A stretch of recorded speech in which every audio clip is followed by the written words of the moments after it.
Good afternoon, everyone. I'm Gia Hernando, I'm Quinny Reyno, and I'm Zyrille Uy. and it's an honor for us to present to you our study about an organic pesticide that uses garlic, ginger, and papaya leaves. This idea paved us the way for us to formulate a study about the mixture of ginger, garlic, and papaya leaves extracts as an alternative pesticide to petchay plants.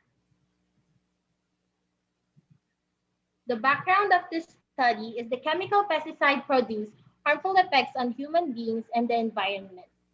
This is the main reason why the consumption of organic pesticide is way better than using a synthetic pesticide because first, it is cost effective, and second, it is less harmful or dangerous or have a dangerous effect to the human health.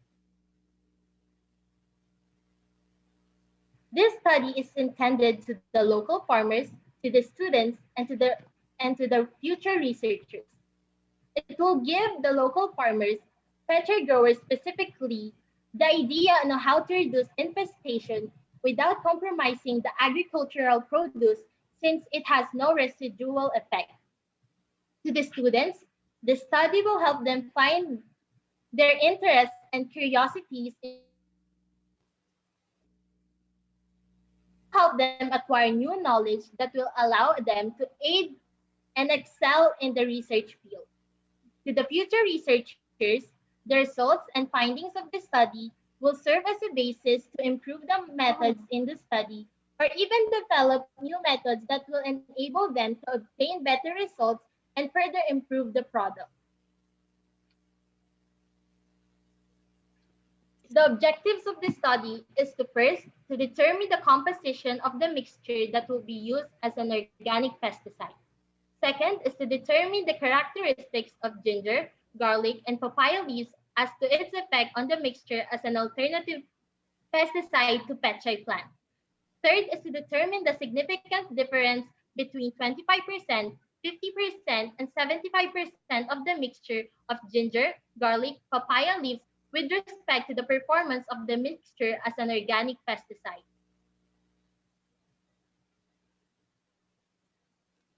In line of our methodology, the researchers designed the methods with regards to the making of the organic pesticide for treatments 25%, 50%, and 75%.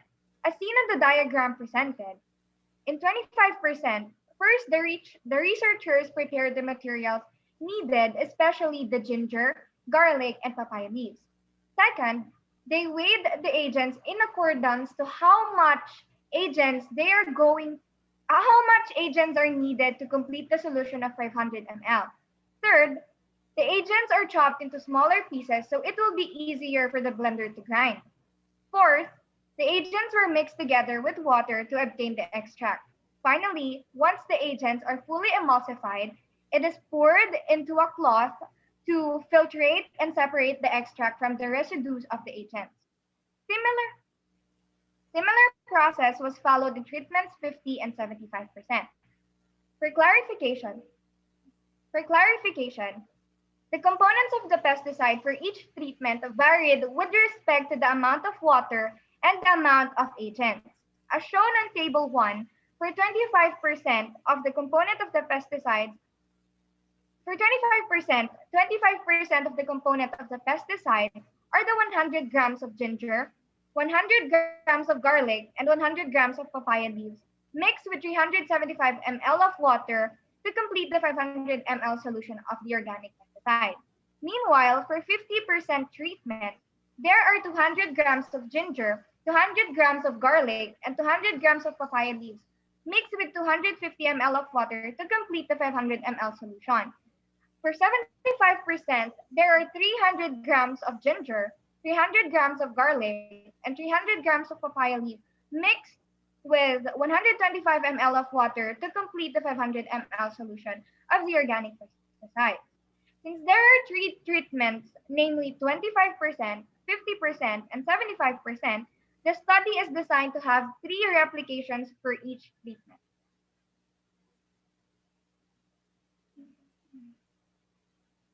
During the application of treatment, the researchers applied every every replication with an interval of 48 hours and every 24 hours observation. Similar application and observation was conducted as the 25 as the 75 and 50% concentration.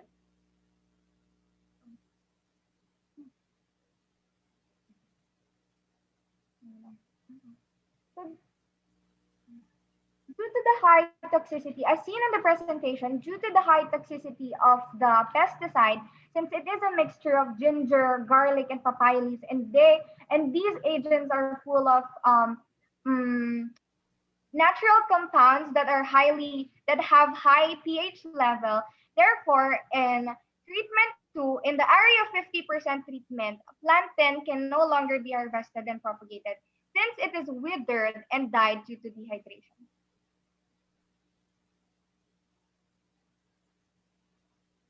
The researchers made use of the one-way ANOVA as a statistical tool to test and evaluate the significant difference between 25%, 50%, and 75% concentration. It is seen in the table that the p-value of the ANOVA is 0.75, which is greater than the margin of error, which is 5%. Therefore, this study accepts the null hypothesis, or meaning that there is no significant difference between 25%, 50%, and 75%. However, after 2 weeks of application, the researchers harvested the petri plants that are edible in the area of 25%, 50%, and 75%. This is a 500 ml mixture of ginger, garlic, and papaya leaves as an alternative pesticide to petri plants. In summary and conclusion for the analysis of data and presentation, the p-value, the researchers obtained a p-value which is 0.67 and is greater than the 5% margin of error. Therefore, the researchers accepts the null hypothesis, which means that there is no significant difference between 25%, 50%, and 75% with respect to its performance as an organic pesticide to petri plants. So the recommendation to the local farmers, this will help them to create a pesticide that is less harmful to the human and to the consumers, and to make use of the available materials that surround us to help eliminate pests. To the students, this study stimulates interest, and we encourage them to make new ideas and better products. To the future researchers, this study will serve as a basis to make use of the data collected and the scientific methods we use to formulate new and better ideas and products. That would be all. Thank you.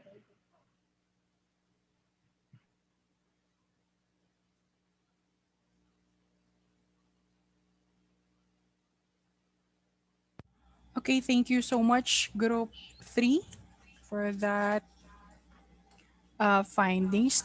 Now, according to your presentation, each solutions have no significant difference. But the level, nalirinig ko yung boses ko. Asan yun? Mute mo, pre. But the level of toxicity, okay, does it affect now your conclusion that there is no significant difference? What do you think affects the toxicity of each solution? For due to the findings and further research for the RRL po, one of the main characteristics of the papaya leaves, garlic, and ginger, they have the natural compounds which have high toxicity po, because they're the ones who are responsible for the defense mechanism of ginger, garlic, and papaya leaves. Okay. So it has nothing to do with the exposure to this sunlight in terms of its acidity, don't you think? Sure, that is the limitation po of our study po. Wherein po, during those times, we actually planted during December, January, and we did the Propagation. yes, and March na po nung nag-spray kami ganun po. Okay, so if ever the study will be replicated or will be conducted again, so what recommendations can you include? Teacher, I as teacher as statistician po na I ask po if there is a better kung mas maganda po bang mas mahaba yung time of interval for observation and replication. Yes, sure, kasi sa amin 48 Okay. hours lang. So I asked po Teacher Julius po if teacher meron po bang effect. So sabi niya, sir, meron po na effect yung 48 hours. Pero po dahil po nag-base po kami sa RRL na 48 hours po, parang doon na lang, sinunod na po namin, same procedure lang naman po. Okay, what about the that is for the observation, no? The recommendation for the observation. What about on the composition of the solution itself? Kailangan ba mas mababa yung mixture, mas kokonti para kapag dinilute siya sa water is hindi mag-cause ng high toxicity at hindi masunog yung petchay? Are you going to recommend that? Yes po, teacher, we are going to recommend that since it is stated nga po dun po sa plant 10 ng 50%. So 50% ng plant 10 ng 50%, sobrang taas na po nung acidity and toxicity nung pesticide mismo. Kaya nung na-apply na po siya dun sa plant 10, hindi na po talaga kinaya ng plant 10. So we do recommend po, we highly recommend po to reduce the composition of ginger, garlic, and papaya leaves po if the study will be replicated or conducted again. Okay. So you have to include that in your chapter 5 for the summary and recommendation for the sake of the future researchers. Teacher Girly, do you have any questions for them? Where is the from? Above or Teacher under? Shir, follow up lang dun sa question niyo. Yes, sure. Yung level of acidity, how did they Yeah. measure the level of acidity? When it comes to their solution. Sa makilis namin. Above or under? Char, ano, Char? Ano, Char? Okay, very good. Paano nila na-measure Above yung the level of sun. acidity Above or ng under? solution nila? Di ba Ay, sabi yung nila, toxicity. Above, Teacher, very good. due to nga po to the limitations of Above or under? Sige lang, carry on. Teacher Sige na, Girly, sige go na. ahead. due to the scope and the Above or under? Sure, due to the scope and the limitation po ng study na yung general problem po talaga ng study namin is to determine the significant difference of 25%, 50%, and 75%. So, if you are going to ask us po, if paano po namin na-measure yung acidity, it is Under. Um, Same natin. In. based on the observation na po, teacher. Follow also sa in. observation. And di ba effectiveness of On. ginger, garlic, ganun, di ba? Mm-mm. So ano yung mga insect na repel during ano yung may mga insect ba kayong tawag Under. doon? Yes po, teacher, we have encountered po, I'm sorry, teacher, we have encountered po some worms na present po talaga palagi sa petsai. Pero nung hindi naman po namin sila tinanggal and nung inobserve naman po namin sila, nagda-dry naman po yung uod, pero yun nga po, teacher, naaapektuhan po yung mismong petsai. Yun po. Okay. So ibig sabihin matapang yung solution niyo. Oh, yun Yes, nga, yun sir. nga. So you have to, include Then- na sa recommendation. Then ang kwento pa, ang isang question ko, under what condition yung petsai? Saan sila nakatanim? Ang lakas ng sorry, ang lakas ng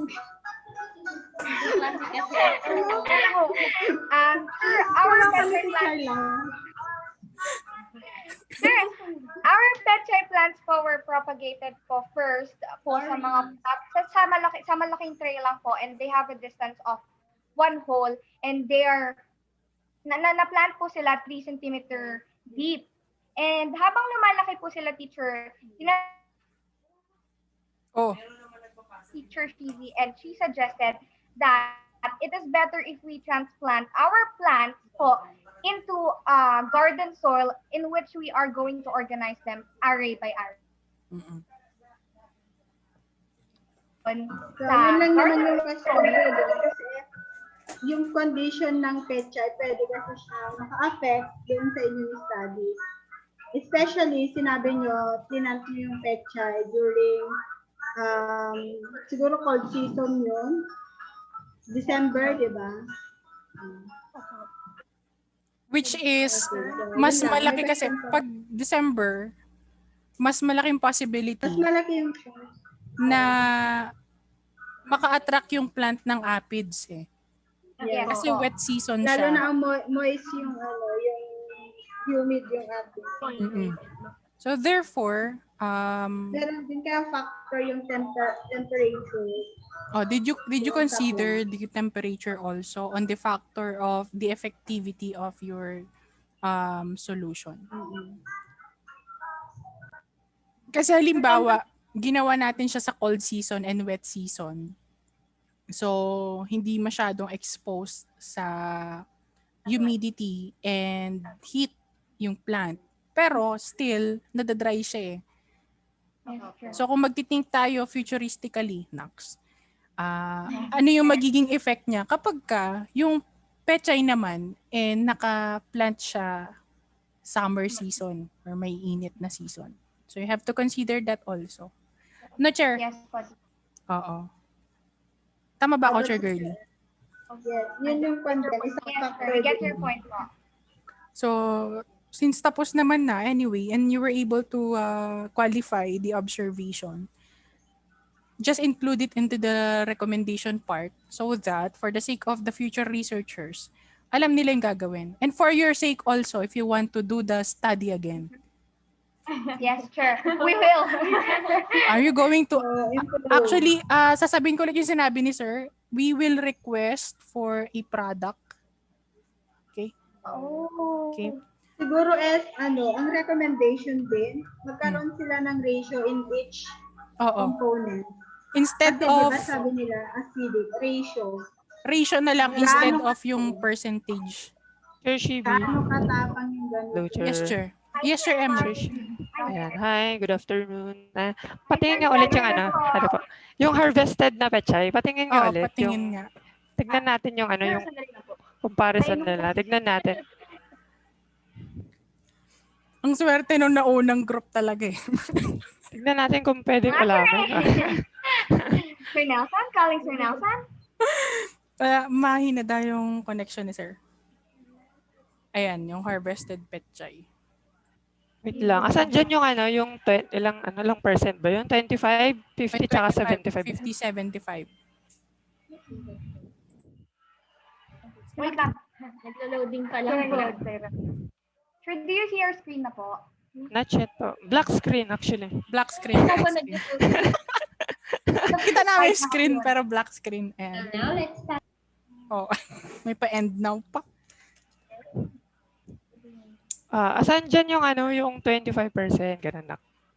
On Hindi the kasi siya left side, nakalink. sir, on the left side po, teacher, yun po yung 25%, which is yung mga na-harvest po naming plant number doon are plants number 1, 2, 3, 4, 5, 8, and 10. While naman po sa 50%, ang na-harvest lang po namin doon is yung plant 1 and 4. And sa 75% po, ang na-harvest lang po namin doon is plants 3, 9, and 10 po. So, Plant 3, 9, and 10. okay. Sino yun?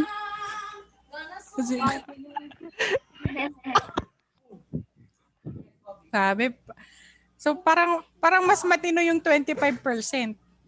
Kaya nga The fourth month is Ibig April. sabihin, mas mababa dapat. The fifth month Oo. is May. As you po, yes, The sir. sixth month is June.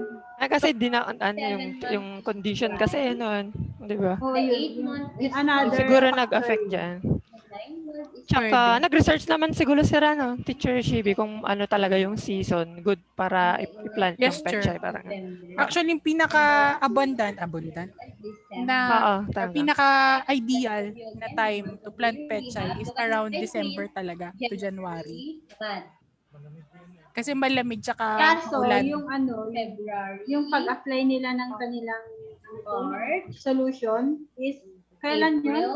Kailan kayo nag-apply ng January ba? solution? Later on, I will ask you a question. Nag-apply po kami ng solution, ng treatment po noong for 25 and 50% teacher. We applied the treatment po March 9 and Girly, mute ka. natapos po na 10 October. Okay, carry on. yes, sir, yung observation po. And yung 75% naman po, nag-start po kaming mag-apply ng March 10. Okay. So magkakaiba, hindi siya sabay-sabay. Recent, Ayun, yung Ang Yun yung sabay naging lang po, factor. teacher, is yung Hindi siya ang sabay lang sabay-sabay. po, teacher, How about yes, sir, ang sabay lang po, teacher, is yung 25 and yung 50. Pero different time scale po yun, wherein yung 25% po around 4:30, while yung 50% po around 6 na po siya. ayun. Kaya Yan sa pala. recommendation isang na lang, factor ilagay yun. nyo na lang to dun. what comes Kasi nga hindi, after yung kasi yung situation kasi kaya siguro September ganyan. or October? Pero dapat next time po, dapat same yung Same. time, same for observation, ganyan. Okay, next, Para how about makikita kasi natin dito, 'di ba? Parang ang layo, 'di ba? Oo. Tsaka Oo. halos hindi nagkakaiba. Pero yung itsura kasi nila, yung actually yung count ng mga hindi nag-survive na plants, medyo significant siya. Mm. Actually, may factor doon yung pag-iba-iba ng time. Take yung note, interval din. yung interval ng oras, yung condition, yung weather condition, lahat yun may factor. before So, take note next time if you're going March or to... January? Girly. Bika naman. If you're going to conduct observation such like this, ito for both for grade 9 and grade 10, take into consideration kapag sinabi kasi nating treatment, they have the same condition. Okay? Mapatao yan, mapahayop o mapahalaman. Pag sinabi nating treatment, dapat pare-pareho sila ng condition. Kasi ang tinitignan natin dito is yung effectiveness, yung efficacy Yes. nung solution natin. We really cannot see the difference if they are treated differently. Okay? So, hindi mo pwedeng sabihin na overweight siya kasi mabigat siya. Samantalang, halimbawa, tao yun, no? Halimbawa, ako, tsaka si Teacher Alma. Okay? Hindi natin masasabi na mataba siya compared sa akin kasi magkaiba naman kami ng kinakain. Magkaiba rin kami ng environment na pinupuntahan. Okay? So, hindi natin as in mako-conclude talaga yung difference. Parang dito. Although, in terms of the efficacy or effectiveness ng solution, wala namang question dyan. Siguro magbabago na lang instead of percentage yung gagamitin. Ratio na lang. Ilang kutsara. Diba? Parang ganun. Ilang ml ng tubig para sa ilang ml ng solution para sa 1 litrong tubig. Ganun ang mangyayari. Yes, sir. Are you going to Ano ba yung basis nila sa 500 ml? This is Ginaya what are kasi you nila going yung to do, Ahmad? model ng ampalaya. Oh, you look. Okay. So, dun sila. Which is nag-agree naman tayo nung proposal kasi. Oo nga. Thank you po. But anyway, at least nakita natin, no? Nakita natin ngayon, at least may natutunan din tayo. Oo, dapat same talaga yung time ng Yung observation, treatment. same. Yes. Saka masyadong ganyan po mahaba gagawin nila. yung gap. Diba, December tapos March sila nag-apply. Masyadong mahaba. Siguro mga 1 month ganun.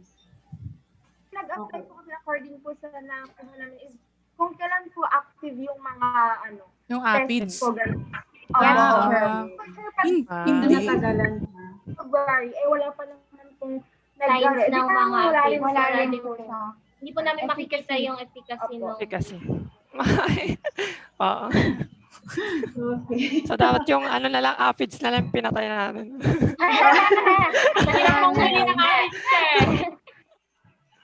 O sa So, naghintay pa lang sila ng active. Oo, para matest ka. Oh. Okay. So, may point naman sila doon. include nyo na lahat ng point nyo sa study nyo. Yes, Oo, tama yun. Okay. So anyway, congratulations mga ano. Thank you, po, teacher.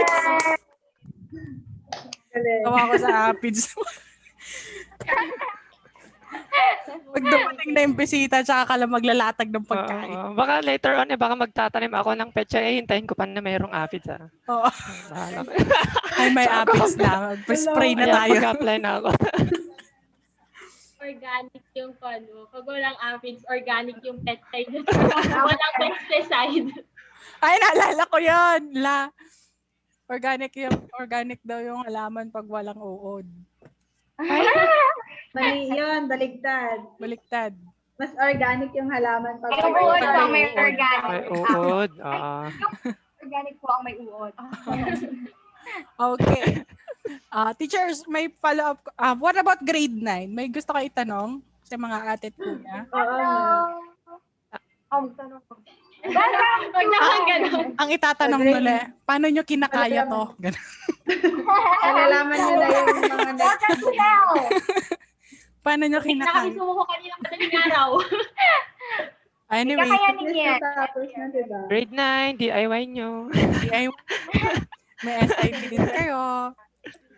Kaya nga, yung preparation na to, di ba? Para kay Yes. teacher. Ay, May proposal next year, sila teacher, sa Friday, Teacher Emma. Propose nila yung mga questions nila. May proposal na sila. May proposal sila. Pwede makin-outlet. Oo naman. Para patas tayo. Okay, congratulations Group 3. Kindly include Okay naman, all. teacher, process nila, no? Okay Thank you naman po. yung process nila.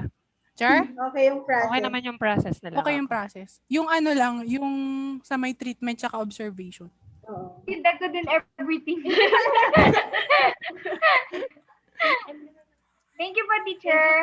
Anyway, the main purpose is that for you to see and learn how to do Come on, the so that you can science finish. investigation. So, Mahirap talaga. si ano nga sino yung naka-invento ng Coke? Nung na-invento na niya yung Coke, meron na siyang stomach cancer. Siyempre, ilang siya. Taste test Kailangan lang. yung subject. Nakailang Diba? gas na Kailangan nga, yung ininom ka subject. talaga. So, ibig sabihin, hindi lang to natatapos sa isang taon lang para lang maipasa yung papel. Kung gusto niyo siyang Tama. gawin ulit para may improve siya, malay nyo, 'di ba? Para hindi na Matanggap lang yung, repellent. 'di ba? Actually, it was a new idea po if what if we combine the pizza Ay, hindi ka clear, Zay. Hindi ka clear, Hindi ka girl. masyadong marinig na. Oo nga. Kanina pa actually. Kanina pa. Oo, kaya hindi ko na sa may peche kanina. Hindi ko masyadong marinig. Ulit. Sir, actually, it was, we actually test the limits po if yung kakandak po na, what if mixture po siya, di ba, teacher? Yes, sure. Because you suggested po noon, teacher, na if individual po namin siyang i-spray, i-test, magiging yung cost, hindi na po siya cost efficient and lalawak na po talaga yung problema Oo. ng study. Broad talaga siya. Tsaka ang mangyayari lang doon, observation lang. Hanggang doon lang. Yes po, yes. Pero yung ginawa Purely. natin, meron kayong product, 'di ba? Meron siyang end product na pwede nyo pang pag-aralan hanggang sa makaka-create kayo nung pinaka-effective ng solution na wala ng kompromiso. 'Di ba? So, I hope pagdating ng panahon, magawan nyo yan ng product with all the nutritional values. Nutritional values. Composition. Ay, magandang bayad ng mga ganyan. 'Di ba? O malay natin, meron kayong sariling branding afterwards. Tapos syempre, malalaman naman namin yun. Syempre, medyo Ay, susunod pa dito, Teacher Shibi. Meron, sure. Ay, may tanong nga ako. May tanong lang ako sa kanila. Sige, sure. Sila, anong ano yun? Di ba, anong phytochemical assay or assay na meron? Sa solution ninyo? Phytochemical assay. Oh, Sir, what gusto is nyo yan. Simple terms. Yes. Sir, it's very highfalutin. Ay, something na chemical, na meron sa solution ninyo na, No, capsicum. ano ba yun? Actually, hindi na-answeran kanina yun. Oo. Yung Wala sa- dun. yung- Anong ang tawag meron doon? Meron sa, ano na yan, Yung mga compound. solution na yan. Related po Yes, sa ma'am. RRM namin. namin, Oo. sure nabanggit namin doon na meron silang chemical, hindi siya chemical compounds more like there are natural compounds po found sa ginger, garlic, and papaya leaves. Like for example po sa ginger, meron silang gingerols, meron naman sa garlic naman po, meron silang allicin, meron naman po yung papaya leaves na papain, which is sobrang Papain. nakaka-apekto po talaga sila sa mataas na Papain acidity eh. po. Correct yan. So, yun yung mga phytochemical assay. Ayan. Oh, papain. Organic yung mga Yes. yun eh. Sorry. Yung Papain. yung caffeine yung Sorry po. yung dagtaba. Vape. Pagkain yun eh, papain. Papaitan. Okay, we have 1 minute. We have to end first and then join ulit. Yes, sure. Yes. Okay? Thank you po, Thank you so teacher. much. Congratulations. Congratulations, Linda. Thank you po. Ganda. Ganito sana kanina, no?